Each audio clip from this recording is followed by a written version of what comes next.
Halo, assalamualaikum warahmatullahi wabarakatuh. Baik lagi dengan saya Lambang. Kali ini mau nge-upgrade PC untuk benchmark sih sebetulnya ya. Jadi PC untuk benchmark sebenarnya masih PC pribadi juga. Kita akan berpindah dari M-ATX ke Mini ATX. Ini dari apa ini namanya? Case-nya GameMax Spark M-ATX. Kita berpindah ke Mini ATX. Ini pakai Cooler Master NR200. Nah, kenapa kalau misalkan nanya kenapa pindah? Karena hatinya masih tetap di Mini ATX walaupun pakai ATX yang udah compact juga kayaknya masih greget gitu kalau misalkan belum balik lagi ke Mini ATX. Jadi emang pengen lagi balik ke Mini ATX dan pengen buildnya nyobain yang agak putih-putih gitu. Jadi itu alasan kenapa kita upgrade juga sekalian. Oke, untuk part-part yang tetap masih dipakai itu prosesornya kita masih tetap pakai 5800 X3D karena untuk benchmark kita pakainya selalu pakai ini biar nggak rubah-rubah, biar datanya itu nggak ngaco ya, jadi datanya tetap sama gitu.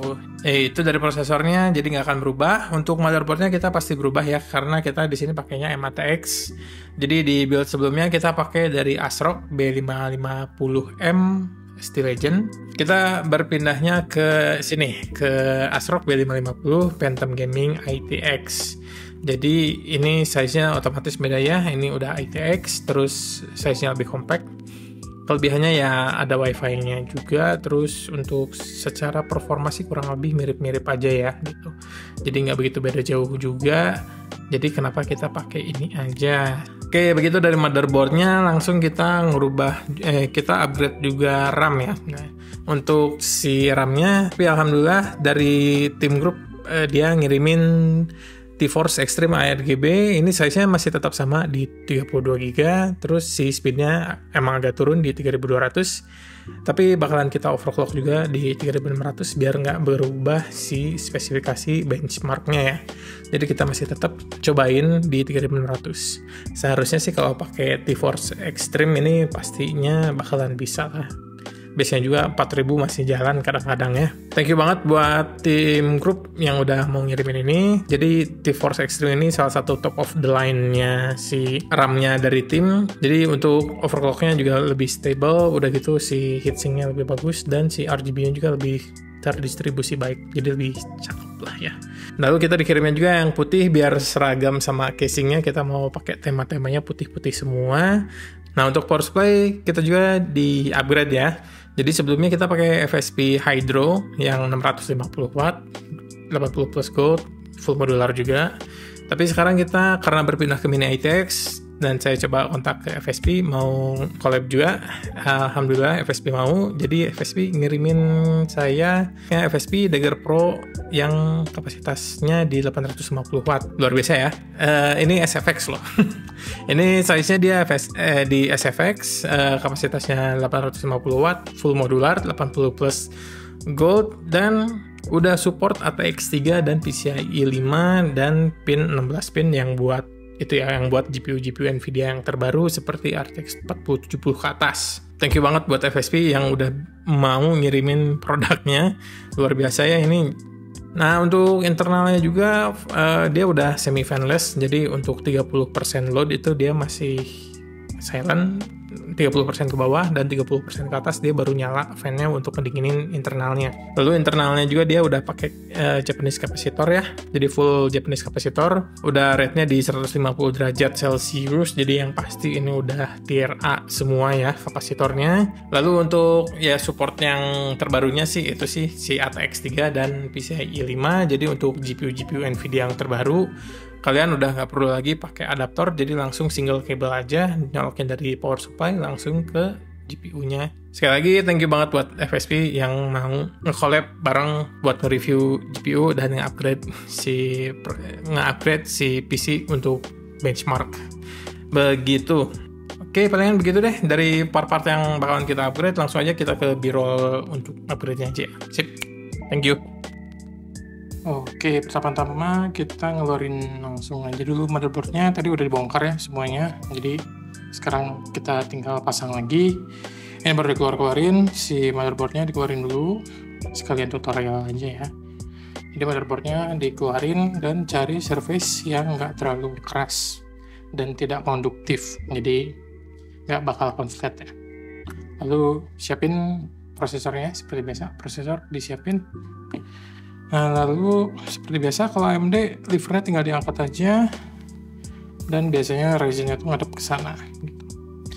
Sesuaiin dengan ini aja nih.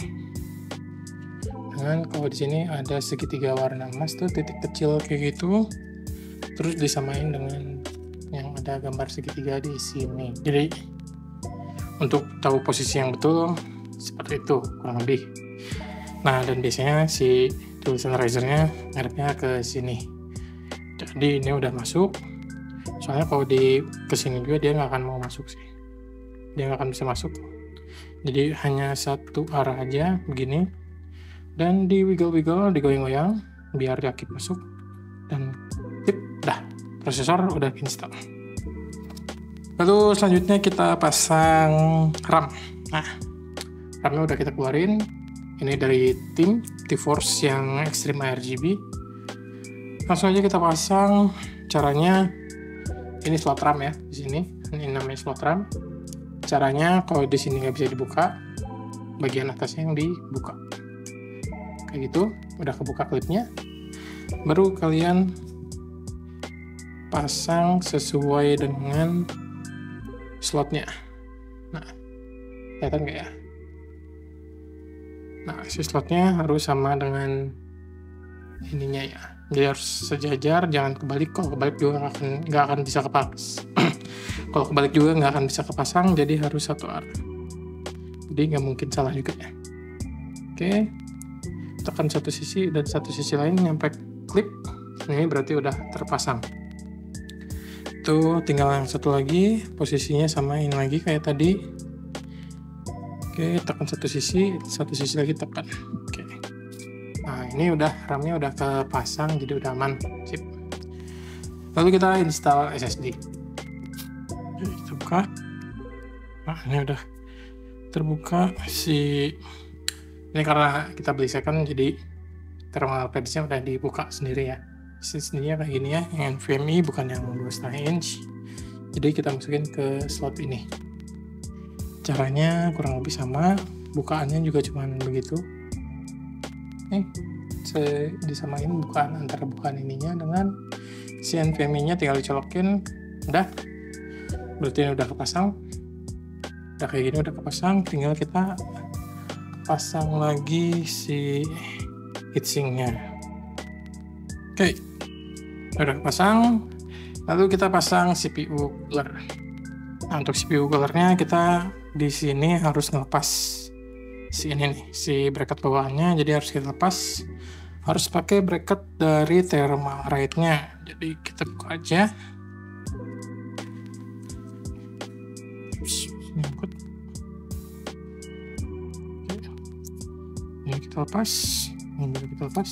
Oke, bracketnya udah kita ganti ke bracket untuk AMD ya, jadi bakalan bisa masuk ke sini.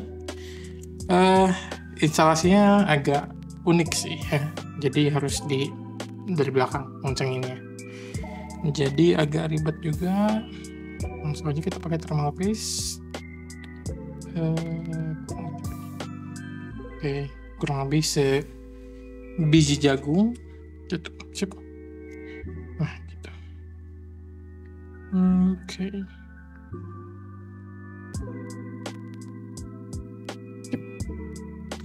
Sebenarnya kita dikasih ini, cuman kayaknya kurang secure, tapi nggak tahu juga sih. Kita bakalan pakai yang bawaan dari AMD aja karena masih muat ternyata. Oke, ini udah pada masuk ke ininya sendiri masing-masing. Kalau mau ngencengin harus ingat criss-cross patternnya, jangan satu sisi, jadi bentuknya criss-cross. Jadi kan tadi pertama ini, kedua ini, ketiga ini, keempat ini, langsung diulangin lagi dari pertama. Oke, ini udah terpasang, coolernya juga udah terpasang. Saya dilihat sendiri, ada gapnya, iya enggak sih, kalau dilihat thermal paste-nya nyampe keluar, berarti penyebarannya bisa dibilang rata lah ya. Oke. Untuk si CPU fan-nya kita pasang langsung aja di CPU header. Nah ini sini. Yang ada tulisan CPU-nya. Nah, kalau ada tulisan CPU fan berarti itu untuk CPU. Pasang aja. Ini kalau cooler warnanya putih cakep ya. Tapi sayang sekali nanti kita ganti lagi coolernya. Untuk sementara kita yang ada dulu aja karena it's okay, nggak kenapa-napa. Oke, ini coolernya udah terpasang, si RAM udah terpasang, SSD juga udah terpasang. Jadi ini sebenarnya tinggal masukin ke casing. Oke, ini kita udah ambil casingnya, kita buka side panelnya dulu. Kita mau ngebuka si bagian power supply bracket. Jadi power supply-nya di sini ya, kita cabut 2 screw di sini. Sip. Jadi ini bracket power supply harus kita pasang dulu, soalnya power supply-nya duduknya di sini, di bagian sebelah sini. Jadi ini harus dipasang dulu terpisah. Oke. Oke, ini power supply-nya kita pakai FSP Dagger Pro ya, yang 850 watt. PCIe 5, jadi ini cukup banget untuk segala macam GPU yang pastinya. Oke, kita pasang posisinya begini karena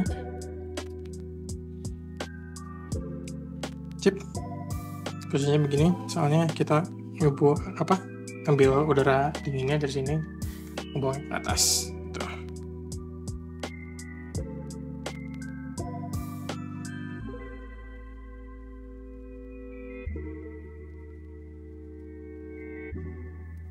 Oke, sekarang casingnya udah dibuka. Sekarang tinggal masukin motherboardnya beserta yang udah di set seperti ini.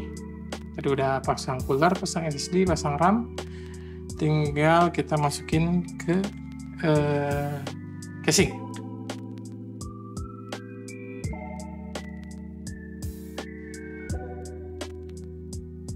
Ini motherboardnya udah ke-install di casingnya.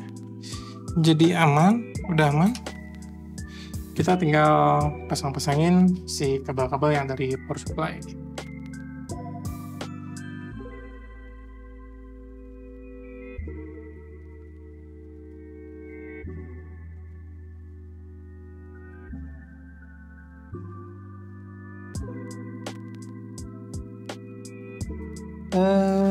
Oke, udah nggak ada apa-apa lagi. Nanti kita tinggal sulap aja, kita masukin si power supply-nya ke dalam sini dan kita kabel manajemen. Semoga langsung aja kita skip ke depannya. Ini udah dipasangin semuanya, tapi belum kabel manajemennya belum sempurna ya. Ini masih ada kabel PCIe, masih keleweran di mana aja. Terus yang penting si hard disk, si kabel SATA udah diatur, lalu semuanya ini udah nekuk banget. Jadi untuk jalur GPU nggak akan kehalangan sama kabel-kabel ya.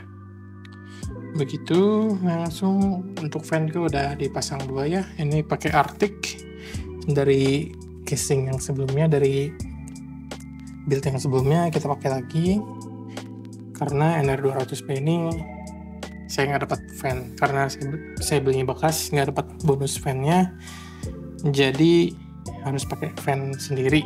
Dan alhasil ya sekalian lebih performanya lebih bagus juga sih pakai yang Arctic Bionics gitu. Oke, udah sampai sini sebenarnya tinggal ngerapin ini aja sih, ngerapin kabel yang ada di sini.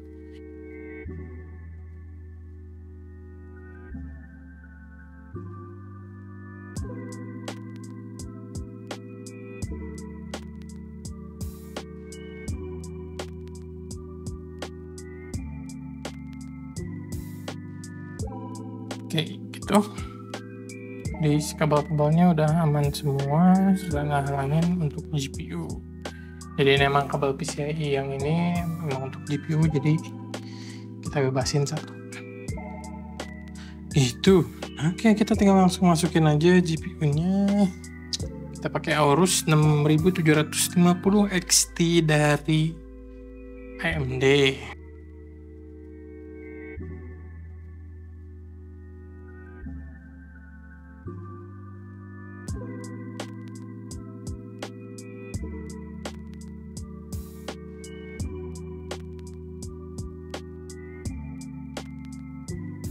Oke, ini build-nya sebenarnya udah beres ya. Udah beres, si GPU udah kepasang, SSD udah kepasang, hard disk udah kepasang, power supply udah kepasang, semuanya udah dicolokin. Terus ini apa, CPU coolernya udah dipasang juga.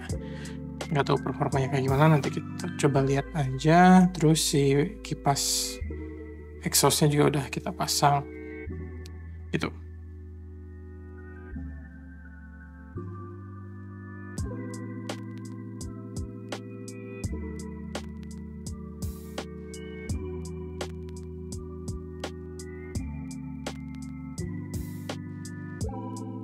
deh, kayaknya nggak perlu pakai GPU holder, biarin agak sagging dikit. Yang penting nggak sampai patah si PCIe-nya. Enggak sih kayaknya. Oke, begitu langsung aja kita lihat bagian sebelah sininya clean ya. Jadi nggak banyak macam-macam. Sebelah sininya bagian intake-nya aman. Bagian intake aman, jadi nggak keganggu. Sip, udah kayak gitu.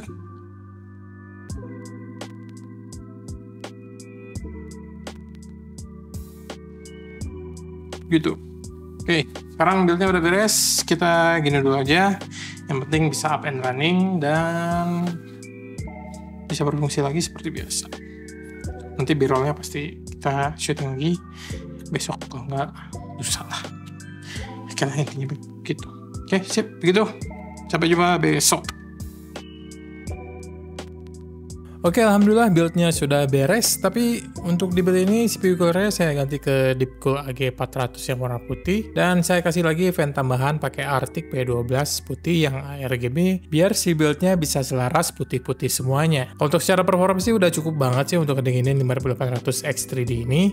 Di full load di 120 watt masih bisa nge-handle di sekitaran 80 derajat, nggak bisa nyampe 90 derajat. Jadi udah termasuk oke banget.